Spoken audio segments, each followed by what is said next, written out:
देखो बच्चों, previous class में हमने आपको प्रतिवर्ती क्रिया की क्रियाविधि एवं प्रतिवर्ती चाप के बारे में अध्ययन कराया। आज का हमारा टॉपिक है प्रतिवर्ती चाप या प्रतिवर्ती पथ के अंग, अर्थात प्रतिवर्ती चाप के अंदर कौन कौन से अंग भाग लेते हैं, उन अंगों के बारे में हम विस्तृत रूप से अध्ययन कराएंगे। देखो बच्चों, प्रतिवर्ती चाप के अंगों की बात करें, सबसे पहले प्रीवियस क्लास में हमने प्रतिवर्ती क्रिया की क्रियाविधि के बारे में बताया था, उसको मैं आपके सामने रिवाइज करता हूं। ध्यान करिए बेटा, कोई भी चीज समझ में नहीं आई हो तो उसको अब समझने का प्रयास करें। प्रतिवर्ती क्रिया की क्रियाविधि,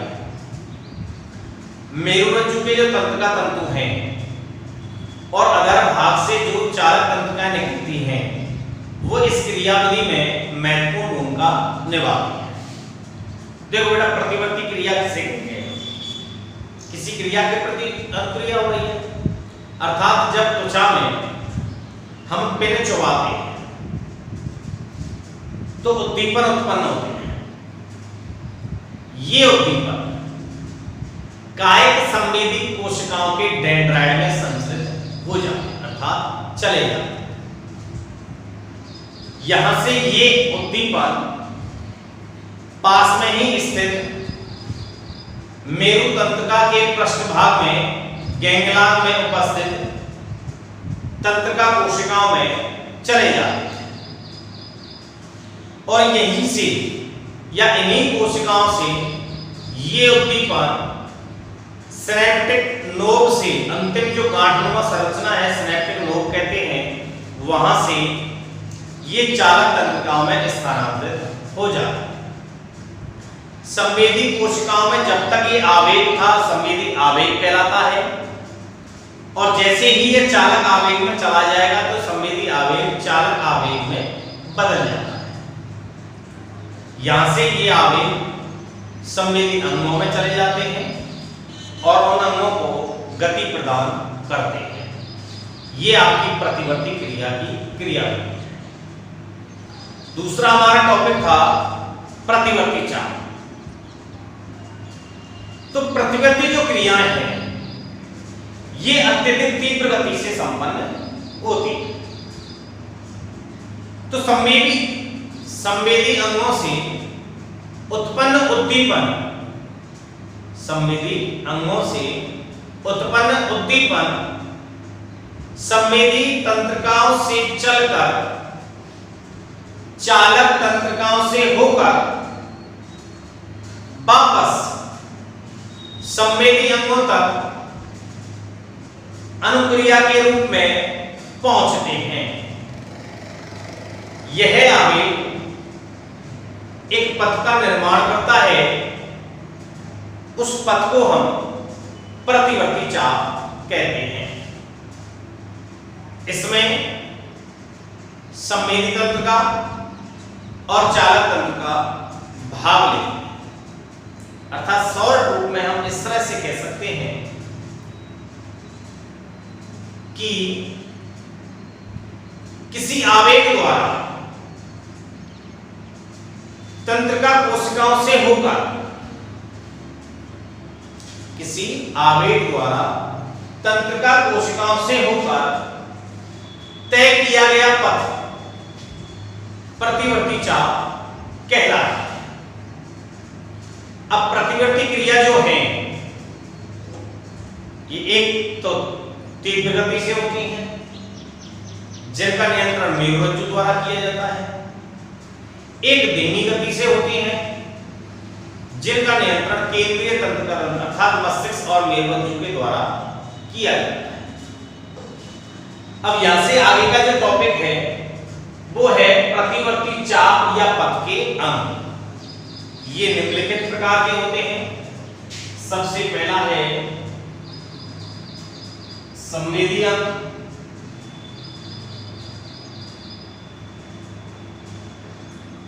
दूसरा है संवेदी कोशिकाएं,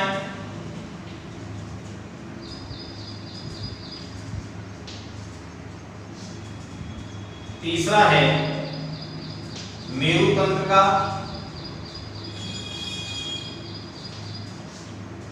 चौथा है चालक तंत्र का,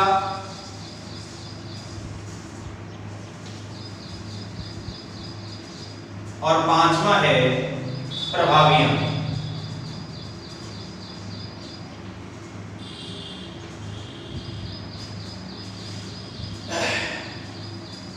प्रतिवर्ती चाप के अंगों के बारे में बात कर रहे हैं हम। तो सबसे पहला है बेटा हमारा संवेदी, कि संवेदी अंग किसे कहते हैं? ऐसे अंग जो संवेदन या उद्दीपनों को ग्रहण करते हैं, ऐसे अंग जो संवेदनाओं को ग्रहण करते हैं, किनके द्वारा? ग्राही के द्वारा। किसके द्वारा बेटा? ग्राही के द्वारा। ग्राही क्या होंगे? संवेदी अंग होंगे। ऐसे अंग जो ग्राही के द्वारा संवेदना या उद्दीपनों को ग्रहण करते हैं, संवेदी अंग कहलाते हैं। ये संवेदी अंग उद्दीपन को ग्रहण करके उद्दीप्त हो जाते हैं। संवेदी अंगों के बारे में बता देता। ऐसे अंग जो ग्राही के द्वारा संवेदना या उद्दीपन को ग्रहण करते हैं, संवेदी अंग कहलाते हैं। ये जो संवेदी अंग हैं, ये उद्दीपन को ग्रहण करके उद्दीप्त हो जाते हैं। जैसे इनके उदाहरण है बेटा आंख, नाक, कान, त्वचा, जीभ। ये संवेदी अंग हो गए बेटा। ये ग्राहियों के द्वारा संवेदनाओं को ग्रहण करते हैं और उद्दीप्त हो जाते हैं। इन्हें हम संवेदी अंग कहलाते हैं। दूसरा है बेटा संवेदी कोशिका। ऐसी कोशिकाएं जो उद्दीपनों को मेरुरज्जु तक पहुंचाते हैं, संवेदी सेल्स कहलाते हैं। ऐसी सेल्स जो उद्दीपन को, संवेदनाओं को मेरुरज्जु तक पहुंचाते हैं, संवेदी सेल्स कहलाते हैं। तीसरा है बेटा मेरुतंत्र। ऐसी तंत्रिकाएं जो उद्दीपनों को ग्रहण करती हैं और उचित अंगक्रिया प्रदर्शित करती हैं, मेरुतंत्रिका कहलाती है। इन तंत्रिकाओं के द्वारा, जो मेरुतंत्रिकाएं हैं, इन तंत्रिकाओं के द्वारा उद्दीपन को ग्रहण कर लिया जाता है और उसके प्रति उचित अनुक्रिया करती है।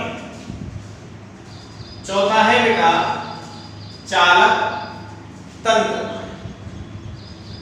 इन तंत्रिकाओं के द्वारा अवयवों को मेरुरज्जु से संवेदी अंगों तक, प्रभावित अंगों तक पहुंचाया जाता है। चालक तंत्रिका की बात कर रहे हैं बेटा हम। तो इन तंत्रिकाओं के द्वारा जो आवेग है, जो मेरुरज्जु का जो आवेग है, उस मेरुरज्जु के आवेग को प्रभावित अंगों तक पहुंचाया जाता है। उन्हें हम चालक तंत्रिकाएं कहते हैं। अर्थात बेटा मैं आपको वैसे बताता हूं, मैंने पहले भी बता दिया कि कार्य के आधार पर मेरु तंत्रिकाएं निम्न प्रकार की होती हैं। एक थी बेटा कपालीय और दूसरी मेरु तंत्रिका।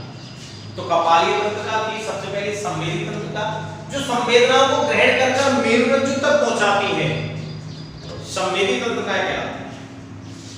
चालक तंत्रिकाएं जो मेरुरज्जु से आवेगों को संवेदी अंगों तक पहुंचाती हैं, चालक तंत्रिकाएं कहलाती हैं। अब हम प्रभावी अंग की बात करते हैं। तो ऐसे अंग जो चालक तंत्रिकाओं से आवेगों को प्राप्त करके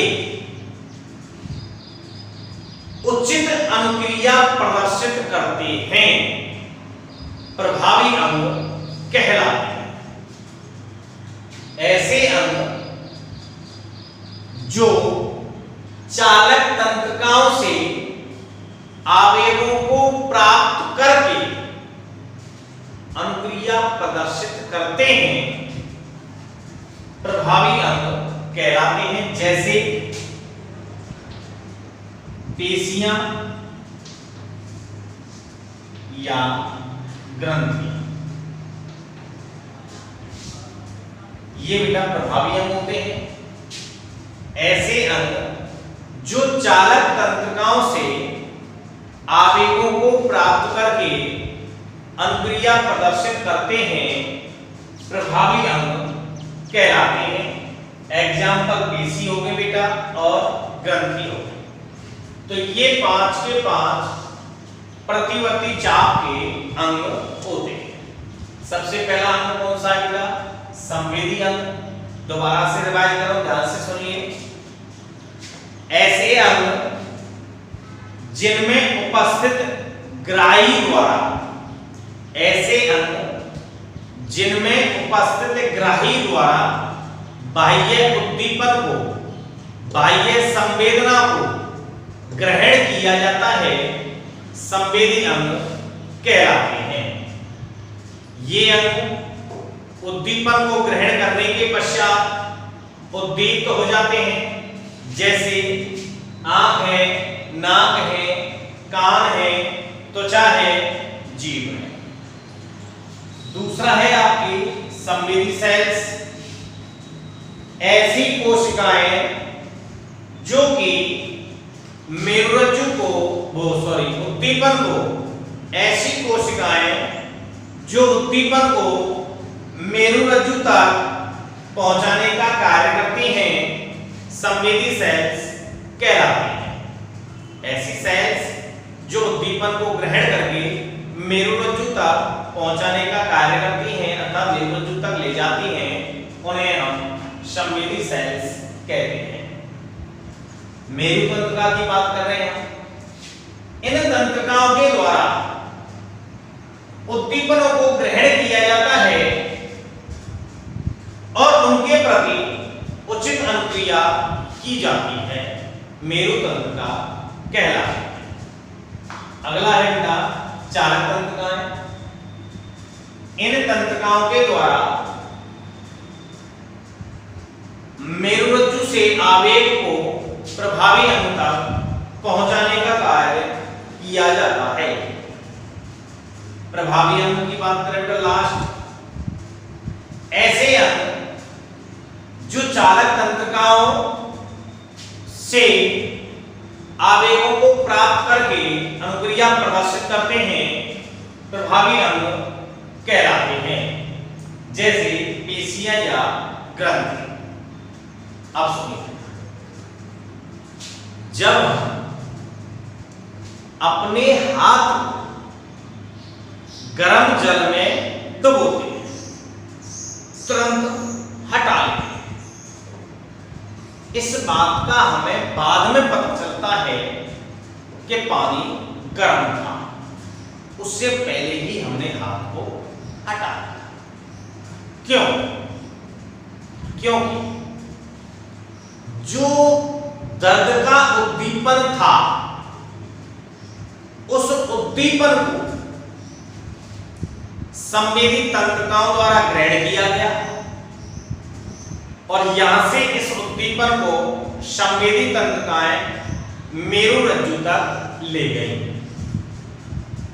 मेरुरज्जु से मस्तिष्क को गई, मस्तिष्क से ऑर्डर आया मेरुरज्जु के लिए और मेरुरज्जु से चालक तंत्रिकाएं उस अनुक्रिया को संवेदी अंगों तक पहुंचाए। इस संपूर्ण प्रक्रिया में 1 सेकंड का छोटा भाग, अर्थात हम ये कह सकते हैं कि यह पूरी क्रिया, दर्द का उद्दीपन लिया संवेदी अंगों ने, संवेदी सेल्स मेरुरज्जु तक ले गए, मेरुरज्जु से चालक तंत्रिकाएं जो पेशियां हैं वह पेशियों तक लाए अनुक्रिया को, हाथ की पेशियां सुकड़ गई और हाथ को हटा। इस संपूर्ण प्रक्रिया में 1 सेकंड के छोटा सा भाग का समय लगता है। ठीक है बच्चों, ये बाद में चला हमें, इसलिए इस बात का या उस दर्द का अनुभव हमें बाद में हुआ, क्योंकि मेरुरज्जु से यह उद्दीपन आ गया मस्तिष्क तक, तो मस्तिष्क तक गया तो दर्द बाद में हुआ, हाथ को निकाल लिया। ये सारी क्रिया क्या है, प्रतिवर्ती क्रिया है और उनके द्वारा ही प्रभावित अंग जो होते हैं, और प्रभावित अंगों के द्वारा उसके प्रति जो अनुक्रिया है उस अनुक्रिया को संपन्न किया जाता है।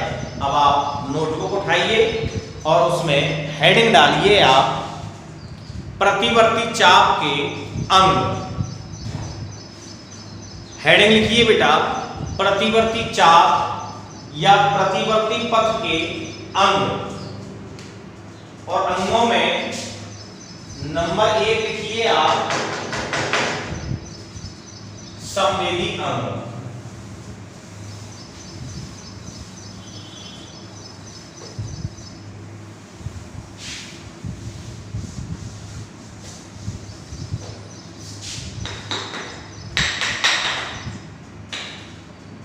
हेड लिखिए बेटा संवेदी अंग, सेंस ऑर्गन, इंग्लिश में इसको सेंस ऑर्गन कहते हैं। लिखिए ऐसे अंग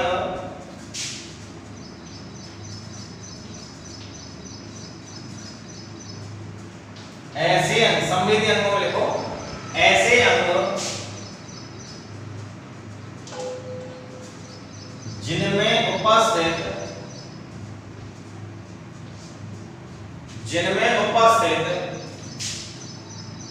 ग्राही द्वारा, ऐसे अंग जिनमें उपस्थित ग्राही द्वारा बाह्य उद्दीपन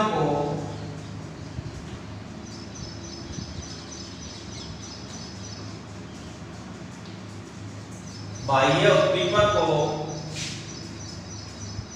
ग्रहण किया जाता है,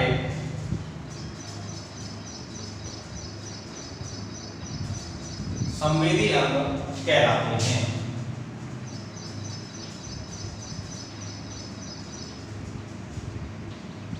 संवेदी अंग कहलाते। लिखिए बेटा ऐसे अंग जिनमें उपस्थित ग्राही द्वारा बाह्य उद्दीपन को ग्रहण किया जाता है, संवेदी अंग कहलाते हैं। ये अंग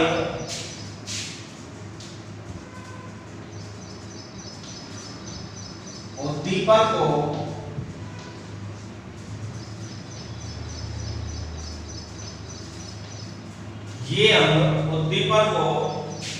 ग्रहण करके उद्दीप्त हो जाते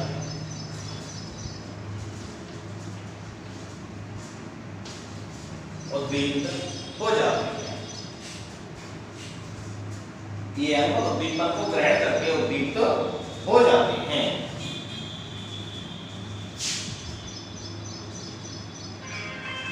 एग्जाम्पल लिखिए बेटा आप इसके, आंख, एग्जाम्पल लिखिए आंख, नाक, कान, जीभ, त्वचा। लिख लीजिए आप इसको। ऐसे हैं जिनमें उपस्थित ग्राही द्वारा बाह्य उद्दीपन को ग्रहण किया जाता है, संवेदी अंग कहलाते हैं। ये अंग उद्दीपन को ग्रहण करके उद्दीप्त हो जाते हैं, जैसे आंख, नाक, कान, जीभ, त्वचा। संवेदी सेल्स।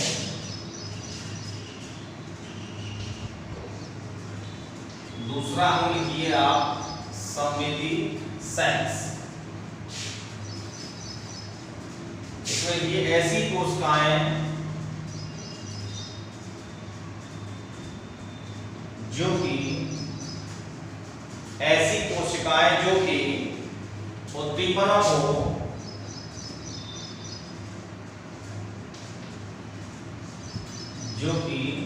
उद्दीपनों को मेरुरज्जु तक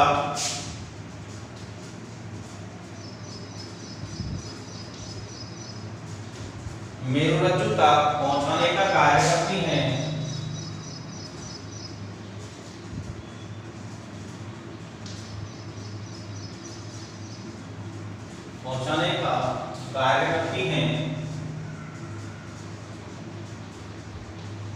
संवेदी सेल्स कहलाती हैं।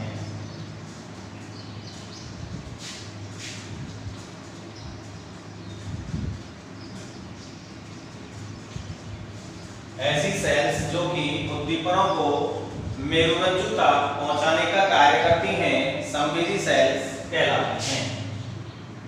तीसरा लिखो बेटा मेरुतंत्र। मेरुतंत्र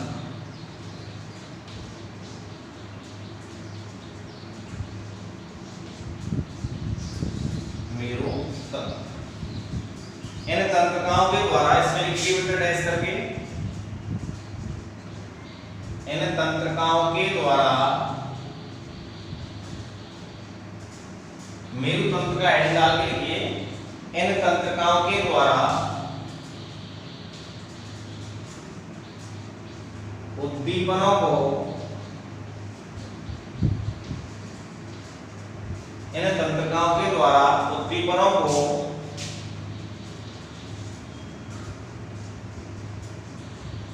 ग्रहण किया जाता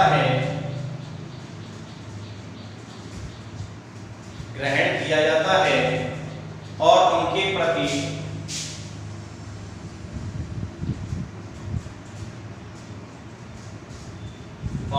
उनके प्रति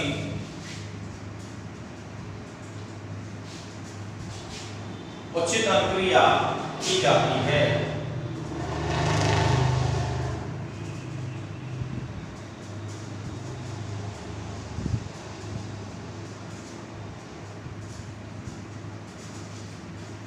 लिख लीजिए आप इसको। इन तंत्रिकाओं के द्वारा उद्दीपनों को ग्रहण किया जाता है और उनके प्रति उचित अनुक्रिया की जाती है।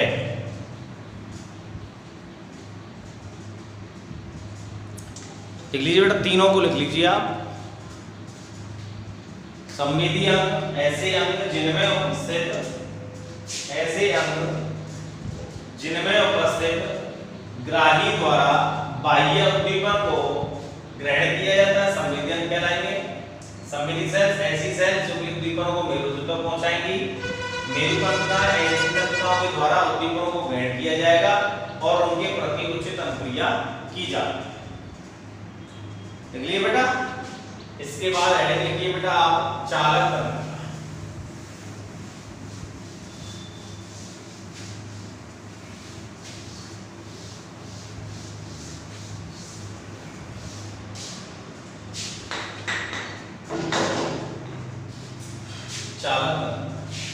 चौथी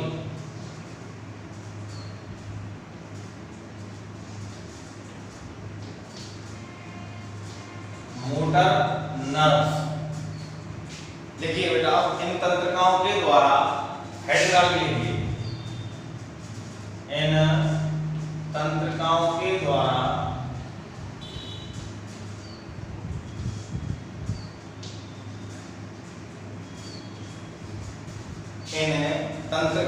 द्वारा आवेगों को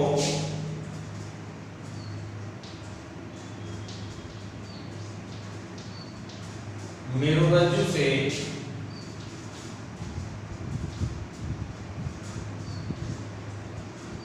प्रभावी अंग तक इन तंत्रिकाओं के द्वारा आवेगों को मेरुरज्जु के प्रभावित अंगों तक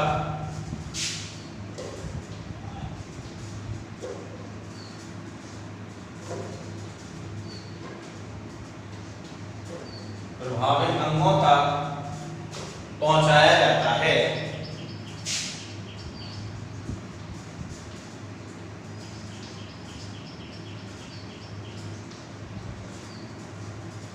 पहुंचाया जाता है। 5 में हेडिंग लिखना बेटा, इन तंत्रिकाओं के द्वारा आवेगों को लिखो बेटा, सी नहीं को। आवेगों को मेरुरज्जु से प्रभावित अंगों तक पहुंचाया जाता है। ये लिखने के बाद हेडिंग लिखना बेटा, प्रभावी अंग।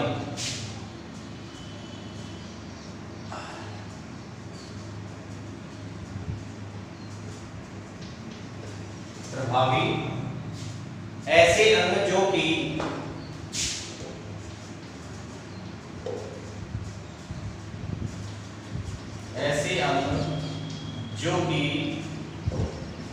चालक तंत्रिकाओं से आवेगों को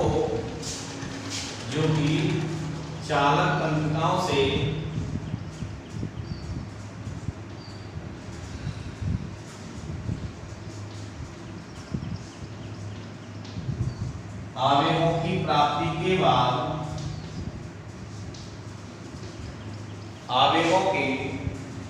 प्राप्ति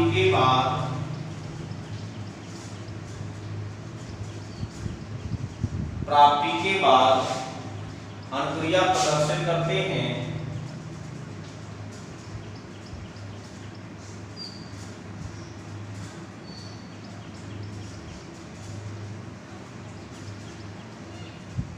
अनुक्रिया प्रदर्शित करते हैं, वे प्रभावी अंग कहलाते हैं।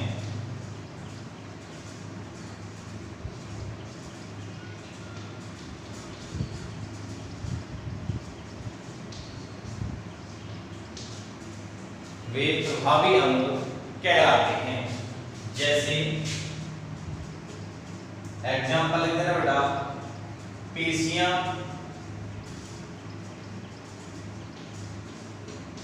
ग्रंथियां इत्यादि। लिख लीजिए बेटा आप दोनों को।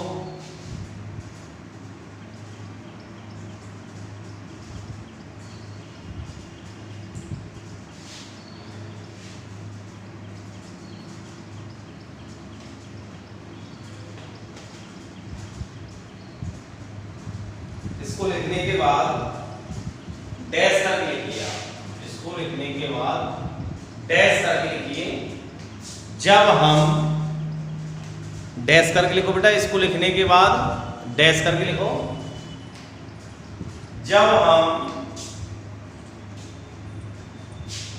अपना हाथ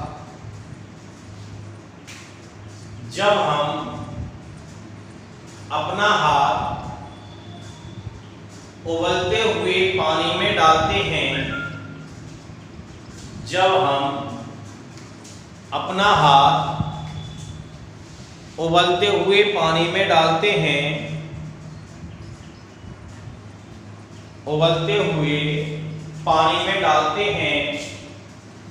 तो इसे शीघ्र ही, जब हम अपना हाथ उबलते हुए पानी में डालते हैं तो इसे शीघ्र ही पीछे की ओर खींच लिया जाता है। पीछे की ओर खींच लिया जाता है तथा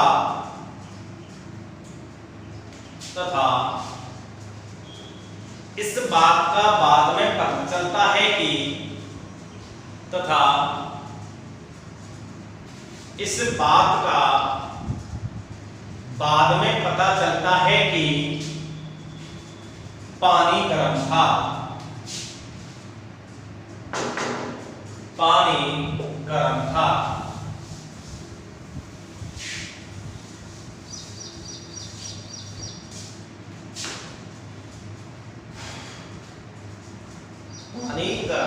टाइम से मिलता। इस क्रिया के दौरान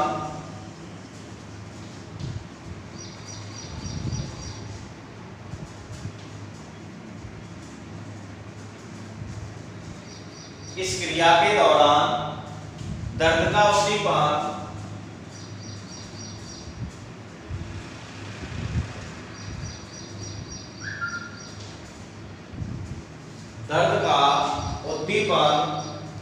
त्वचा में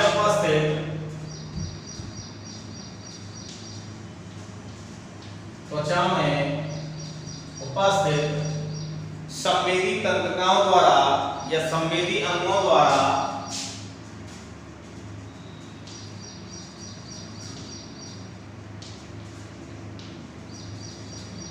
इस क्रिया के दौरान दर्द का अनुभव या दर्द का उद्दीपन त्वचा में उपस्थित संवेदी अंगों द्वारा ग्रहण किया जाता है।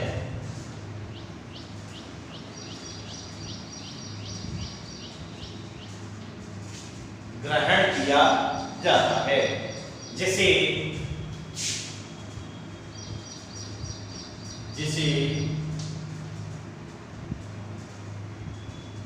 मेरुरज्जु में स्थानांतरित कर दिया जाता है। मेरुरज्जु को लिख दो चाहे इसमें लिख दो, स्थानांतरित कर दिया जाता है।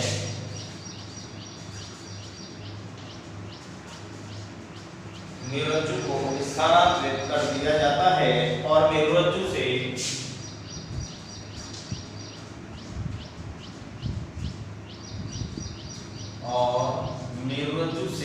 चालक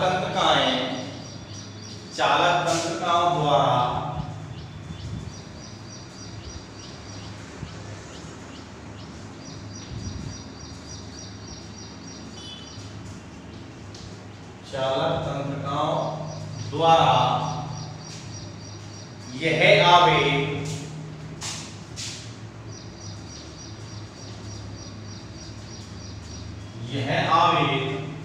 संबंधित अंग पेशियों को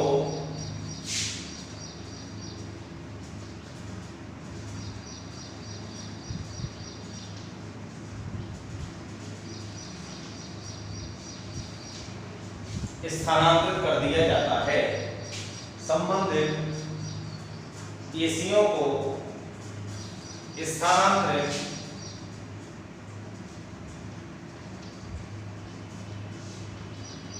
कर दिया जाता है।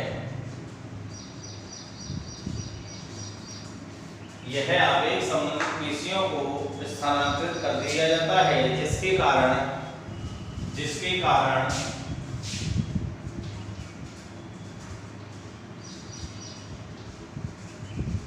पेशियां संकुचित हो जाती हैं, जिसके कारण पेशियां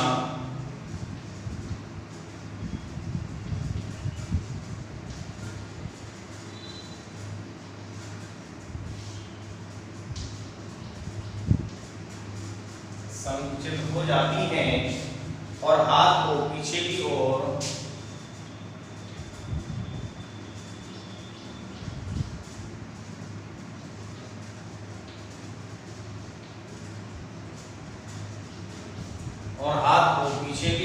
खींच लिया जाता है।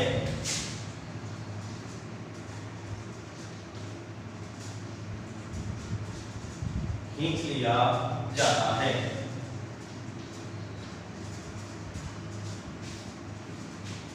इस संपूर्ण क्रिया में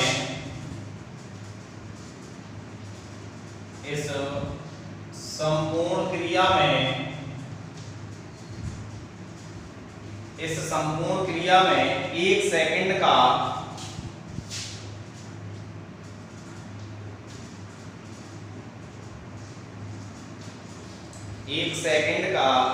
एक अत्यंत छोटा भाग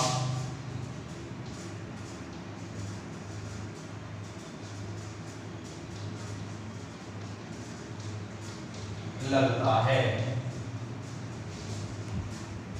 इस क्रिया के दौरान दर्द का उद्दीपन त्वचा में उपस्थित संवेदी अंगों द्वारा ग्रहण किया जाता है, जिसे मेरुरज्जु को स्थानांतरित कर दिया जाता है और मेरुरज्जु से चालक तंत्रिकाओं द्वारा यह आवेग संबंधित पेशियों को स्थानांतरित कर दिया जाता है, जिसके कारण पेशियां संकुचित हो जाती हैं और हाथ को पीछे की ओर खींच लिया जाता है। इस संपूर्ण क्रिया में 1 सेकंड का एक अत्यंत छोटा भाग लगता है। नेक्स्ट लाइन से एक लाइन और लिख दीजिए बेटा, आप डैश कर। इस क्रिया के बाद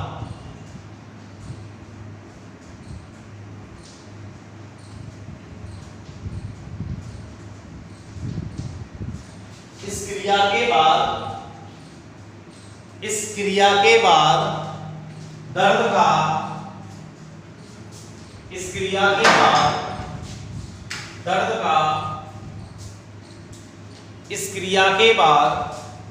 का एहसास तब होता है, दर्द का एहसास तब होता है जब मेरुरज्जु से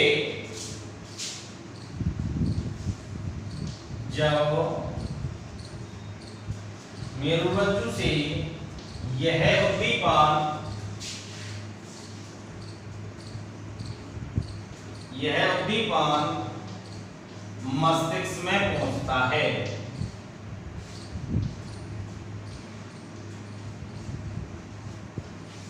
मस्तिष्क में पहुंचता है। ये आपका चैप्टर नंबर 26 कंप्लीट हो गया है। चैप्टर नंबर 26 में तंत्र का तंत्र कितने प्रकार थे? 3। केंद्रीय तंत्र का तंत्र जिसमें मस्तिष्क और मेरुरज्जु दोनों खत्म हो गए। पर्दीय तंत्र का तंत्र जिसमें कपाली तंत्र और मेरु तंत्र का है। स्वायत्त तंत्र का तंत्र जिसमें अनुकंपी और परानुकंपी। प्रतिवर्ती क्रिया, प्रतिवर्ती चाप, प्रतिवर्ती क्रिया के प्रकार, प्रतिवर्ती क्रिया की क्रियाविधि और प्रतिवर्ती चाप के अंग। तो ये आपका कंप्लीट चैप्टर खत्म हो गया है।